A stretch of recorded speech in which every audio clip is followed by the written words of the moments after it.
मुकेश सहनी के नाम पे थोड़ा कतराते दिखे। मुकेश सहनी पे अगर बिदक रहा है दीपांकर भट्टाचार्य, इसका मतलब है नहीं नहीं नहीं और नहीं। मतलब हसरत जो है मुकेश सहनी की पूरी नहीं होगी कि वो पीके को जेल भेज देंगे। जनता को बताइए, फ्यूचर टेंस में बात करते हैं हम, जेल भेजेंगे। तो चुनाव आयोग ने जो ये घोषणा की है तारीखों की, क्या ये पहले हो सकती थी क्या? जीत और हार का भी फासला जो है ठीक दूसरे तरह का होगा, अलग तरह की तस्वीर जो है बनेगी। आरजेडी और उनके जो घटक दल थे उनको ज़्यादा फायदा हुआ, ऐसा है क्या? इन लोगों को हो सकता है, कांग्रेस को भी फायदा हो सकता है, आरजेडी को भी फायदा हो सकता है। पवन सिंह को लेकर तो डाउट है, पता नहीं चुनाव लड़ेंगे नहीं लड़ेंगे क्या होगा। उन्होंने भी एक दावा कर दिया है कि जो चुनाव जो है तो महागठबंधन, एनडीए और जनसुराज के बीच ही होगा, बाकी कोई कुछ नहीं है। प्रशांत किशोर की पार्टी रेस में नहीं है, लेकिन धक्का और टक्कर जो है वो समझिए कि एनडीए और महागठबंधन के बीच में ही है। पनोरमा ग्रुप, जो सोचता है वो करता है। नमस्ते, खबरें विथ न्यूज हार्ट देख रहे हैं आप। मैं हूं आपके साथ अश्विनी सिंह और आज का जो प्रोग्राम है हमारा खबरें विथ न्यूज हार्ट, जिसमें खबरों का विश्लेषण किया जाता है चंदन सर के द्वारा। चंदन सर हमारे साथ अभी मौजूद हैं। बहुत बहुत स्वागत है सर आपका। धन्यवाद अश्विनी जी। सर, सबसे पहला सवाल, मैथिली की एक लोकप्रिय गायिका हैं, काफ़ी युवा हैं, चर्चा में है कि वो चुनाव लड़ेंगे इस बार विधानसभा का, वो भी भाजपा के टिकट पे। कौन है वो और कहाँ से लड़ेंगी? मैथिली की गायिका, नाम भी मैथिलीय है, मैथिली ठाकुर बहुत पॉपुलर रही है। अभी 25 साल उम्र मैथिली ठाकुर की पूरी हुई है और एक तस्वीर सामने आई, और तस्वीर जो है कोई इधर उधर नहीं, विनोद तावड़े ने डाली थी, जिसमें विनोद तावड़े हैं, मैथिली ठाकुर और नित्यानंद राय की मुलाकात होती है, वही तस्वीर थी। और इस तस्वीर के बाद तरह तरह की चर्चा होने लगी, बातें होने लगी कि क्या होगा नहीं होगा। तो खबर यही है कि मैथिली ठाकुर जो हैं वो भाजपा ज्वाइन करने वाली है, और आगे की चर्चा यही अश्विनी जी कि चुनाव लड़ सकती है। तो सब लोगों के मन में सवाल आ सकता है कि अगर मैथिली ठाकुर चुनाव लड़ती है तो कहाँ से लड़ती हैं? कहाँ से लड़ेगी? तो ये मिथिला का क्षेत्र होगा। अरे भाई, मैथिली ठाकुर है तो मिथिला ही ना तो मिथिला से चुनाव लड़े। अलीनगर वाली सीट के बारे में चर्चा है कि अलीनगर से वह चुनाव लड़ सकती है, लेकिन अभी आधिकारिक रूप से ऐसा कुछ नहीं है। बस उसमें जो विनोद तावड़े ने जो ये पोस्ट किया उसमें लिखा कि देखिए लोग 90 के दशक में कैसे बिहार छोड़ दिया था, और इसके बाद जो है अब ऐसे ही परिवार में से एक मैथिली है जो अब बिहार लौटना चाहती है। तो ये पोस्ट था, तो इस पोस्ट के माध्यम से बहुत चीज़ों को साधने की कोशिश हुई है। आगे हम खबर पर आएंगे तो बात आपको और समझ में आएगी कि इस पोस्ट के और क्या मायने हैं। अब देखिए मैथिली चुनाव लड़ती है कि नहीं लड़ती है, अलीनगर की चर्चा है।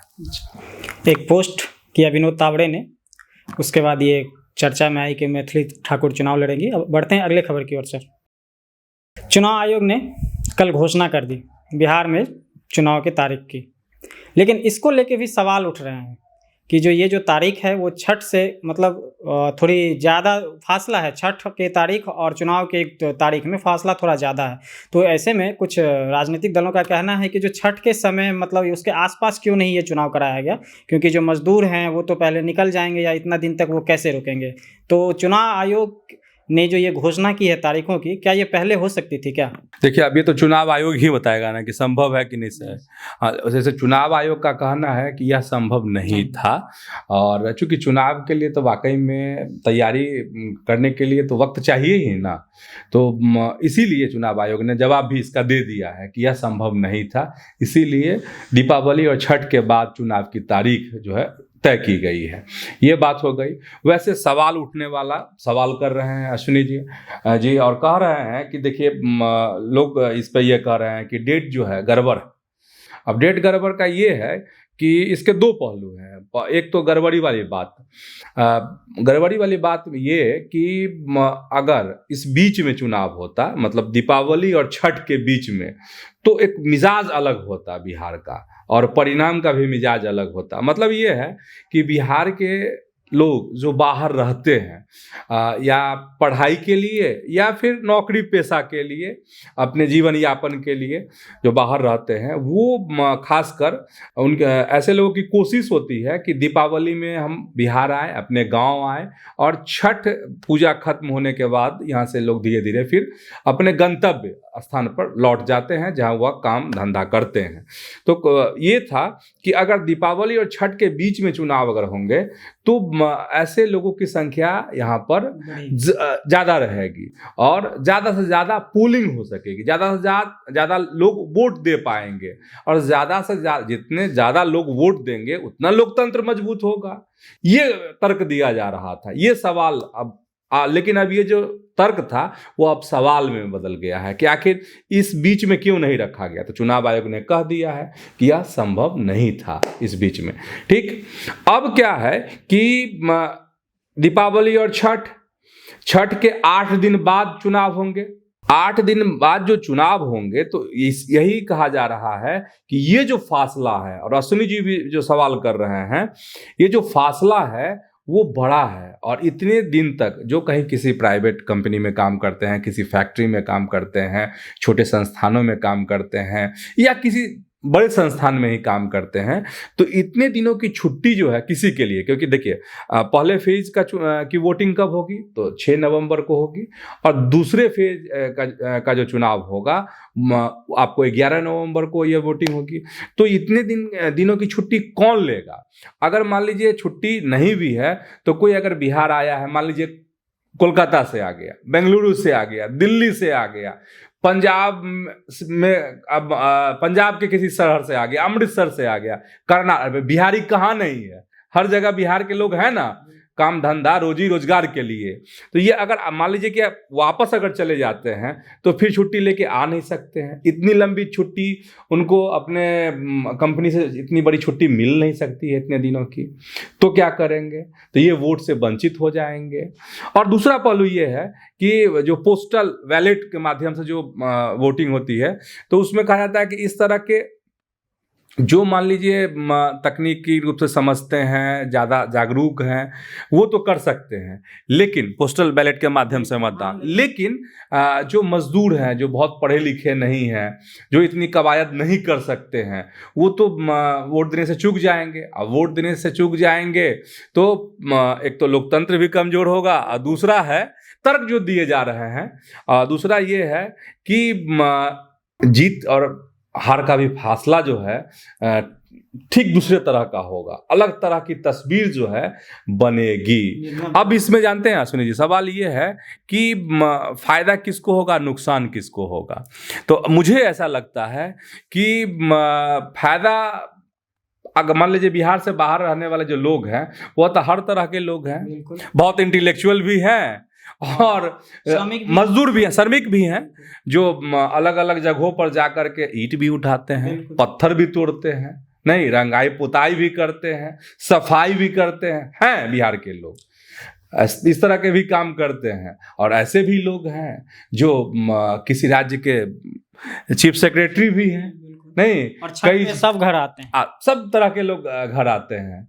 तो ऐसे लोगों का क्या होगा? देखिए इसमें हर तरह के लोगों का नुकसान है। हर तरह के लोगों का नुकसान का मतलब ये है कि महागठबंधन को भी नुकसान है और एनडीए को भी नुकसान है।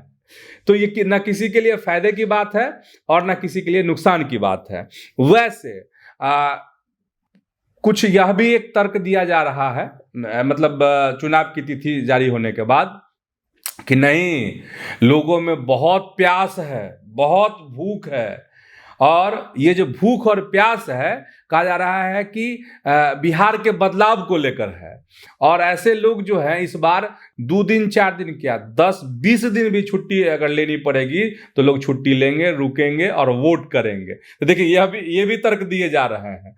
अब कौन तर्क क्या सटीक बैठता है वो तो अब समय नजदीक आ ही गया, तो हम लोग भी देखेंगे कि क्या होता है, कि वाकई में जो लोग बिहार से बाहर काम करते हैं और वोट देने के लिए रुकते हैं, नहीं रुकते हैं, अगर रुकते हैं तो उसका पैटर्न क्या होता है। थोड़ा सा थोड़े धैर्य की ज़रूरत है, धैर्य रखिए और वाकई में बहुत बड़ा और नया मैसेज बिहार को मिलेगा। अब हम सर्वे उर्वे की अगर बात करेंगे तो ये वो छोड़ दीजिए एकदम, लेकिन न किसी को नुकसान न किसी को ये होने वाला फायदा होने वाला है। एक बात और है, जैसे खास करके पीके की पार्टी बाहर में नुक्कड़ नाटक के माध्यम से, सोशल मीडिया के माध्यम से लोगों को ये कर रहा है, जागरूक कर रहा है कि अगर आप बिहार आइए, रुकिए और वोट दीजिए। और भाजपा का भी अपना प्रबंधन है। भाजपा ने क्या किया है, अलग अलग राज्यों में प्रभारी बना दिया, अलग अलग शहरों में प्रभारी बना दिया है, और सबको ये है कि हजारों ट्रेन की व्यवस्था की गई है कि लोग यहाँ आएंगे इस बार त्योहार में, और यह भी व्यवस्था कि लोगों से वहाँ अपील की गई है, सभा हुई है, बहुत तैयारी है भाजपा की भी कि जाइए और बिहार जरूर जाइए, वोट दीजिए। तब इन सब चीज़ों का असर कितना होता है ये देखने वाली बात है। फायदा ना किसी को ना नुकसान, अभी मुझे तो ऐसा नहीं दिख रहा है कि किसी एक को फायदा हो जाएगा, क्योंकि दोनों तरह के लोग हैं और 8 दिन इंतजार करना पड़ेगा। अगर 11 देखेंगे तो और लंबा इंतजार करना होगा। सर इसमें एक सवाल और था मेरा, ये जो 2 फेज में चुनाव कराए जा रहे हैं, इसको लेकर भी कहीं कहीं थोड़ी सी नाराजगी दिख रही है। जैसे कि जदयू चाहता था कि 1 फेज में हो, भाजपा चाहती थी 2 फेज में, और अन्य दल भी चाहते थे कि जो 2 फेज में हो या उससे अधिक फेज में हो। और प्रशांत किशोर ने तो ये भी कह दिया है कि ये 2 फेज में चुनाव अच्छा है। लेकिन कई बार देखने को मिला है, पिछले बार का चुनाव का अगर देखें तो वहाँ 3 फेज में चुनाव हुआ है, और कई विश्लेषकों का ये मानना था कि जो इस चुनाव से जो आरजेडी और उनके जो घटक दल थे उनको ज़्यादा फायदा हुआ। ऐसा है क्या? नहीं, ऐसा नहीं। अगर आप पिछले लोकसभा चुनाव को देखिएगा तो खैर लोग शुरुआत में कह देते हैं। नहीं, मैं विधानसभा की बात कर रहा हूँ। हाँ नहीं, लोकसभा चुनाव में क्या हुआ था, जैसे ये इस फेज में एनडीए कमजोर पड़ी तो एनडीए अपना मुरेठा बांधने लगी, अपना कमर नहीं अब अगले फेज में ये करेंगे। तो ऐसा नहीं है कि ये होता है। लेकिन अगर 2 या 3 फेज की बात अगर आप कीजिएगा तो 2020 के में 3 फेज में चुनाव हुए थे, इस बार 2 फेज में चुनाव हो रहे हैं। और भाजपा 2 फेज में चाह रही थी, राजद भी 2 फेज में, कांग्रेस भी 2 फेज में। जदयू का ये था कि 1 फेज में ही चुनाव हो जाए। और इसमें 2-3 चीज़ समझना पड़ेगा। 2-3 चीज़ में ये है कि जैसे भाजपा है तो भाजपा क्या है कि भाजपा एक बड़ा संगठन है, इनके पास संसाधन बहुत है। तो अगर 1 फेज में भी चुनाव होता तो भाजपा इसे निपट लेती, मतलब संसाधन के मामले में, लोग कार्यकर्ताओं के मामले में ये है। और इधर जो छोटे छोटे दल हैं, आरजेडी है, कांग्रेस है, इनको क्या है कि एक बार में चुनावी लड़ाई जो है 1 फेज में करने में इनको परेशानी आती। अब फेज वाइज है तो यहाँ के कार्यकर्ता उनको मदद करेंगे, यहाँ के कार्यकर्ता वहाँ का मदद करेंगे, तो ये फायदा इन लोगों को हो सकता है। कांग्रेस को भी फायदा हो सकता है, आरजेडी को भी फायदा हो सकता है, और आपको जो भी जैसे प्रशांत किशोर कह रहे हैं तो ऐसे भी लोग हैं या निर्दलीय हैं, जो भी है, इन लोगों को फायदा हो सकता है, छोटी छोटी पार्टियों को फायदा हो सकता है।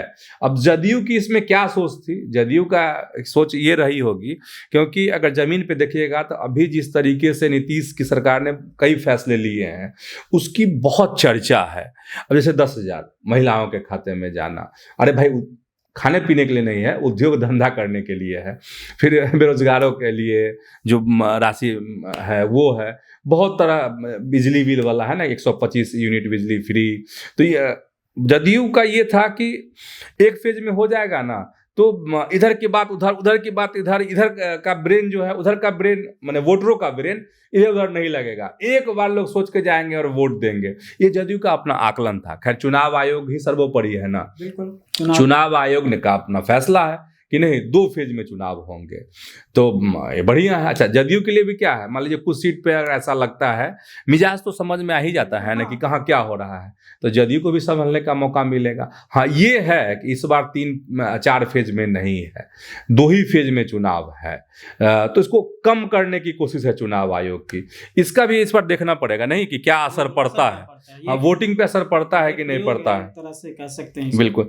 वोटिंग परसेंटेज बढ़ता है कि नहीं बढ़ता है पिछले बार की तुलना में, हम लोग इस पर नजर रखेंगे। सर एक और सवाल है इसमें, जैसे ही चुनाव की घोषणा हुई तो कुछ जो प्रमुख हॉट सीट माने जाते हैं, एकदम वीवीआईपी सीट जिसको आप कह सकते हैं, उसको लेकर भी लोगों के मन में बड़ी उत्सुकता है कि जो किस फेज में और किस तारीख में इन सीटों पे चुनाव होगी। जैसे मोकामा के अनंत सिंह बड़ा चर्चा का विषय रहता है, हमेशा चर्चा में बने रहते हैं। तेज प्रताप यादव, तेजस्वी यादव, ऐसे अनेकों सीट हैं, तो कुछ सीट के बारे में आप दर्शकों को थोड़ा बता दीजिए ताकि उनकी जिज्ञासा शांत हो। देखिए कुछ जो चेहरे चर्चा में से मोकामा का अश्विनी जी भी कह रहे थे, तो ये फर्स्ट पेज में ही हो जाएगा आपको। और फिर इधर तेज प्रताप महुआ, वो भी फर्स्ट पेज में हो जाएगा। फिर राघोपुर भी हो जाएगा। इसके बाद एक बड़ा चेहरा चर्चा में रहती हैं कौन, आपको जीतन राम मांझी की बहू जो है दीपा मांझी। तो दीपा मांझी वाला जो है सेकेंड चरण में चुनाव होगा, तो ये ध्यान में रखना होगा आप लोगों को। और ये पवन सिंह की चर्चा हो रही है, हालांकि आधिकारिक रूप से अभी नहीं है कि हाँ कि बरहरा से चुनाव लड़ सकते हैं। तो ये सीट भी आपको पहले चरण में इस पर भी वोटिंग होगी। तो ये है अभी का सीन, जो खास जो बड़े चेहरे हैं। पवन सिंह को लेकर तो डाउट है, पता नहीं चुनाव लड़ेंगे नहीं लड़ेंगे क्या होगा, लेकिन अगर मान लेते हैं तो ये आपको सीन अभी दिख रहा है कि बड़े चेहरे का जो है कि किस्मत दाव पर इस दिन लगेगी। एक चीज और है सर, जैसे ही घोषणा हुई सभी पार्टियां जो है अपने अपने स्तर से दम्भ भरने लगी। तेजस्वी ने तो कह दिया कि जो बस अब जो है सो याद रखिए काउंटिंग के दिन ही जश्न मनाया जाएगा, बिहार को नया सीएम मिलेगा।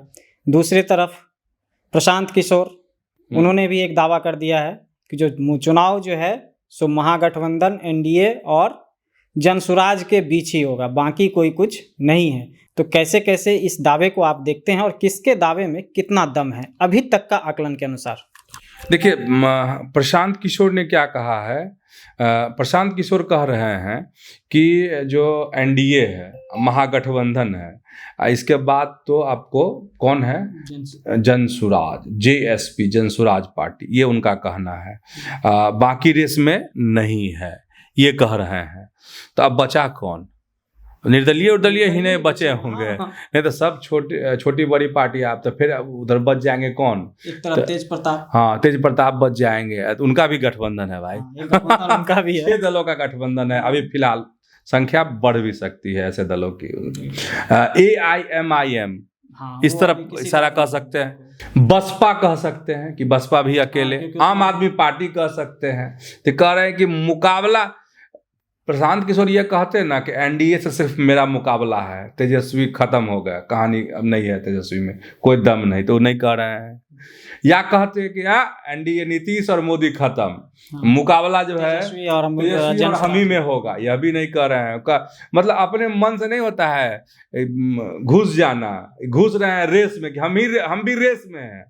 अब ये उनका आकलन है, रेस में है, लेकिन हम लोग का यही आकलन है, यही फीलिंग है जो लोगों से बातचीत हो रही है, जो हम लोग जमीन पर गए हैं, कि प्रशांत किशोर की पार्टी रेस में नहीं है, बिल्कुल रेस में नहीं है। 2-4 सीट अगर कहीं से मिल जाए तो मिल जाए, बहुत बड़ी बात है। रेस में नहीं रहेगी प्रशांत किशोर की पार्टी, ये देख लीजिएगा सर, बड़ी बात कह रहे हैं। हाँ बिल्कुल, रेस में नहीं रहेगी प्रशांत किशोर की पार्टी, हालांकि वो अपने आप को जबरदस्ती इसमें धकेल रहे हैं कि जो हम भी रेस में हैं।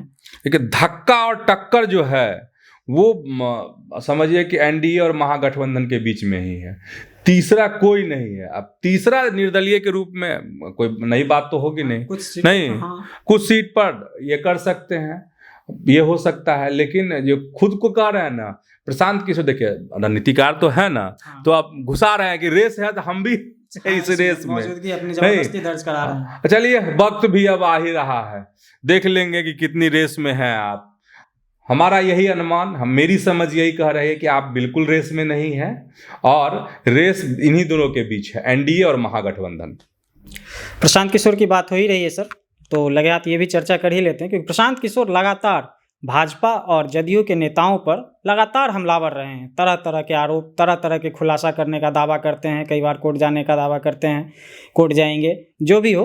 तो इधर जो है सो कई दिनों से ये देखने को मिल रहा था कि ये लोग बैकफुट पे नजर आते थे, चाहे वो अशोक चौधरी हों, चाहे फिर सम्राट चौधरी हों, संजय जायसवाल हो। लेकिन संजय जायसवाल कभी कभी जवाब देते थे, लेकिन इसी बीच एक जवाब उन्होंने यह दिया है कि वो पीके को जेल भेज देंगे, क्या है ये पूरा मामला?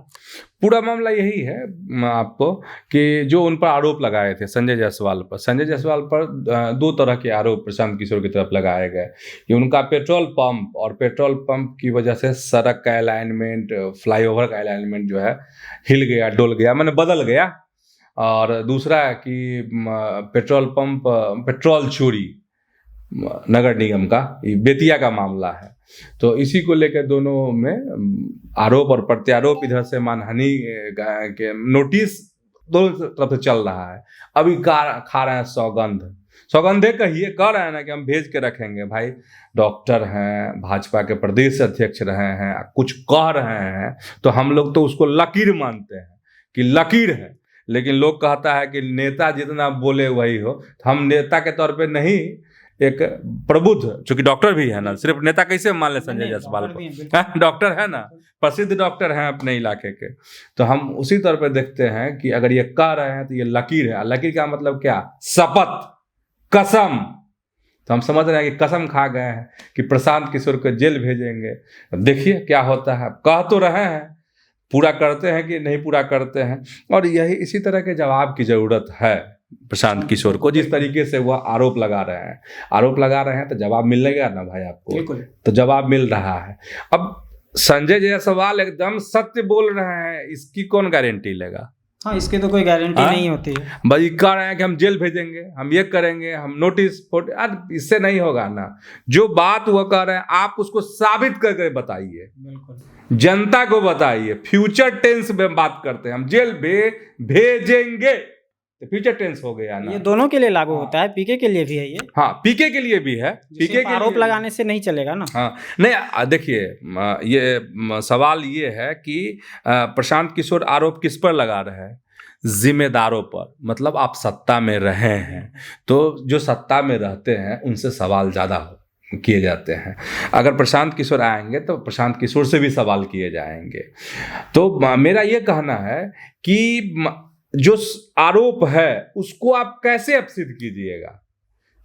हम ये कह रहे हैं कि इसको सिद्ध करके बताइए, और प्रशांत किशोर जैसे लोगों को आप जो है बेनकाब कीजिए। अगर नकाब इन्होंने पहन रखा है, आरोपों का नकाब ही समझ लीजिए, तो इस नकाब को हटाइए आप, तभी लोगों को विश्वास होगा।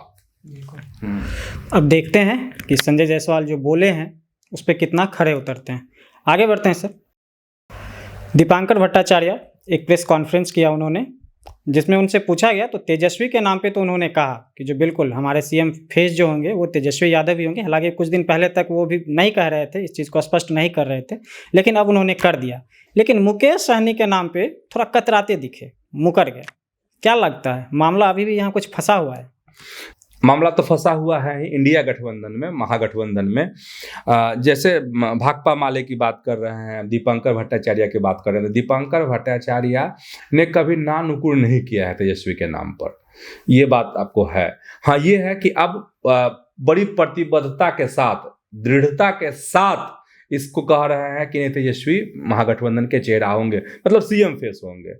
लेकिन मुकेश सहनी पर जो है वो जिस तरीके से बिदके हैं, वो सवालों के घेरे में है। सवालों के घेरे में हम इसलिए कह रहे हैं क्योंकि जब परसों मीटिंग हुई महागठबंधन की और मुकेश सहनी बाहर निकले और पत्रकारों ने जब सवाल किया तो मुकेश सहनी क्या कहते हैं, अरे यार शुभ शुभ बोलो ना, डिप्टी सीएम तो हम ही ना बनेंगे। अब ये कह रहे हैं मुकेश सहनी। और मुकेश सहनी की जो हसरत है, इनकी हसरत ऐसे ही हिलोरे मारती है। जब से आए राजनीति में मुंबई से, टेंट टूंट क्या सुनते हैं बनाते हैं, नहीं तो उतनी समझ नहीं है हमको फिल्म की, तो इसीलिए हम बोल दिए भाई टेंट बनाते हैं, कुछ और बनाते होंगे।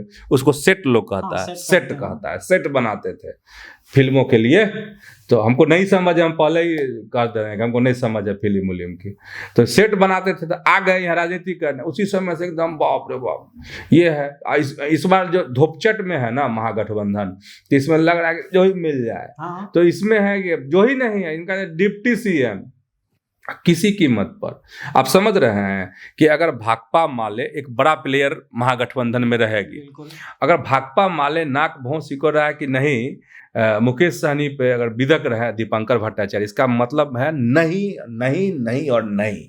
सिर्फ तेजस्वी कुछ नहीं कर पाएंगे, क्योंकि इनके नाम पर जब वक्त आएगा तो कांग्रेस जो, अरे कांग्रेस जो है आंख बंद कर लेगी एकदम ऐसे करके, दोनों आंख बंद। तो ये है, मतलब हसरत जो है मुकेश सहनी की पूरी नहीं होगी। सबसे बड़ा तो सवाल ये है अश्विनी जी कि इस गठबंधन को सीटें कितनी आएंगी। अब सर्वे रुपए की बात कीजिएगा, कहता है बक 70-80 को तो सीटें आएगी, एक बड़ा झटका है। हाँ 70-80 सीटें आएगी महागठबंधन को, तो कहाँ से होगा। इधर कह रहा कि बाप रे 150 प्लस गर्दा, मतलब एनडीए को, सब सर्वे तर्वे की बात है, मानिए नहीं मानिए वो आप जानिए, हमको आया तथ्य तो हम बता दिए आपको, ठीक है। तो अब देखिए क्या होता है। अब देखते हैं मुकेश सहनी की हसरत पूरी होती है कि नहीं होती है। हालांकि अभी तक का जो आकलन है और जो चल रहा है महागठबंधन के बीच, सर का ये अनुमान है कि जो ये हसरत उनकी कभी पूरी नहीं होगी। आगे क्या होता है वो देखते हैं। फिलहाल आज का ये कार्यक्रम आपको कैसा लगा कमेंट सेक्शन में हमें ज़रूर बताएं। अगर हमारे चैनल को अभी तक आपने सब्सक्राइब नहीं किया है तो उसे ज़रूर सब्सक्राइब कर लें। फेसबुक पर हमारे पेज को फॉलो ज़रूर करें। बहुत बहुत धन्यवाद।